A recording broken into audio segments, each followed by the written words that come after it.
we're stepping into the first quarter 2018 earnings season, and that always come with the early birds in the second week of April. So we're surprised 2 days ago when United Capital, one of the financial services company on the exchange, reported. Then yesterday, one of the big boys in the banking sector also reported, GTBank.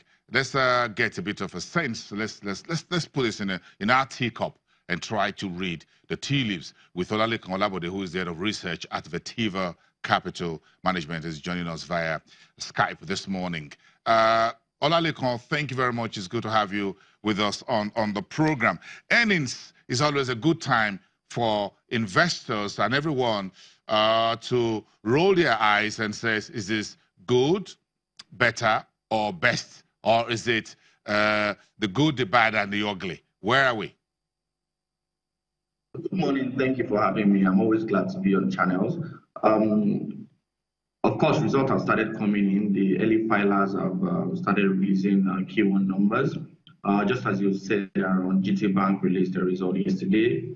It was a relatively good result. It was slightly better than what we had expected and what the market had expected. So when I go through the result and I see the top line was up about 5% year on year. It was relatively flat quarter on quarter and pretty much in line with what we had expected.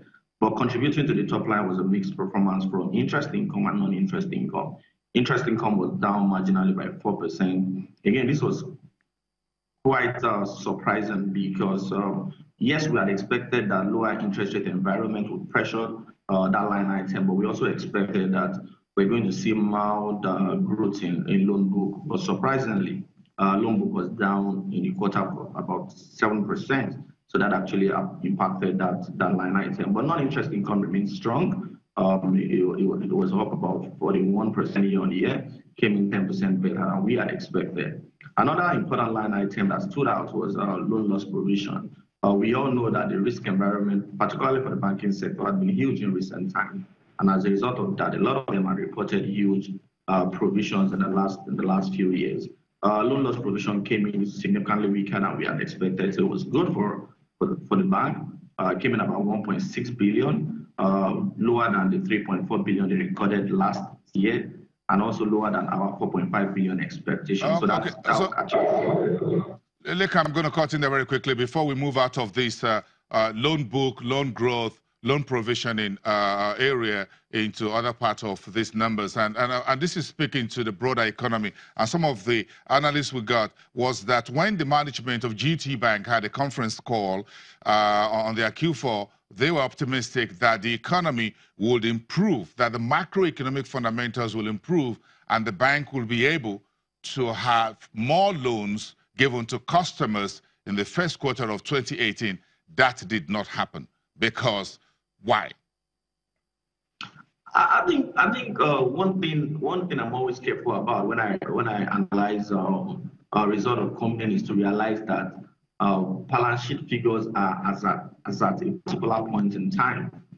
So what you probably see is that, and these things can be very volatile. So for example, you can actually see a company that the bank had actually given loans to maybe 3-4 years ago, and it might have actually been on the last day of the quarter that those companies actually paid down some of the huge amount that they had actually given out to them.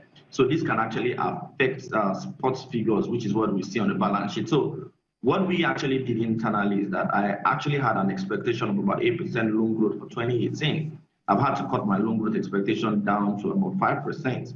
But that said, we still have about 9 months to go for the year. And what the bank's management actually promised, or what it discussed, was that we are going to see a strong loan growth or a modest loan growth in 2018, and not particularly Q1. So we still have about 9 months to see these growths.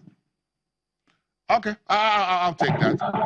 Let me take that, and let's just put it aside, because I'm sure you also in the news yesterday that Wema Bank also says it's going to grow its loan book by 10%. And the first thing that hit me reading that on the wire was like, hold on a second, 10% in 2018? Where's the money going to come from? But this is election year, so. But let's move on to the loan loss provision. And you think this is one issue that the banks, which include GT, are still dealing with as we speak. This morning, the news was that the the sale of 9 Mobile has been stopped by a law court because some of the shareholders says they were not carried along. This is one bad news on the street as we speak this morning. Yes, it's something that came into the market this morning, just as you said, quite surprising given the progress that that already been recorded in this 9 Mobile transaction. But one thing you'd also realize is that a lot of banks have made huge provisions for this deal, for their exposure in this company. So what we are likely going to see is that the process might be stalled a little bit, but what we know is that it's actually going to go through at the end of the day. So I don't think it's so much of something to be bothered about for the banks. Okay, but GTBank still came back. Let's get back to GT.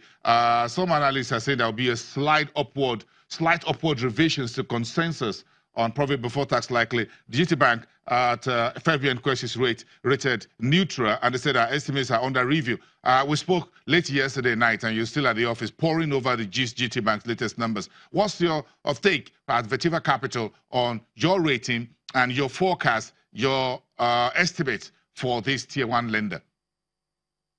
I think GTBank is a bank we like at Vertiva. We think that the bank has a very strong model.